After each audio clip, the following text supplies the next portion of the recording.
Vážená pani šéfredaktorka, keďže odmietate uverejňovať názory opozičných predstaviteľov v printovej podobe vášho denníka, nezostáva mi nič iné, len sa na vás obrátiť formou blogu, ktorý dúfam bude uverejnený na vašej stránke. Začal by som prvým slovom, ktoré je treba spájať s vašim denníkom, a to je slovo cenzúra. Keď sa v minulosti počas mojej vlády stretlo pred úradom vlády 15 alebo 20 ľudí, tak ste z toho robili udalosť, ktorá bola vždy uverejnená na titulnej strane. Ak však, ako tomu bolo včera, prídu 10 000 ľudí a kričia na vládu Igora Matoviča, hovoria o tom, aká tu je nesloboda, ako sú porušované ľudské práva, tak označíte takýto protest za akýsi exces fašistov alebo extrémistov.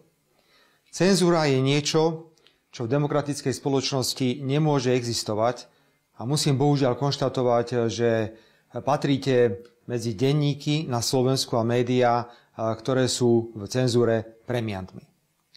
Druhé slovo, kvôli ktorému sa na vás chcem obrátiť, je slovo vyhrážanie sa.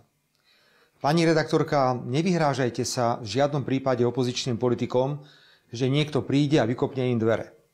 Ak máte nejaké problémy s mojou osobou, obráťte sa prosím na orgány činné v trestnom konaní. A teraz budem úprimný. Keby som preukázal takú umeleckú tvorivosť pri výklade zákonov, ako to dnes robia politicky angažovaní prokurátori, ktorí sa predbiehajú, pretože ide voľba generálneho prokurátora a špeciálneho prokurátora, tak vám kľudne našijem organizovanú alebo zločineckú skupinu. Za to, že kryjete finančnú skupinu Pentu. Tú finančnú skupinu, ktorá vám dáva polovicu platu.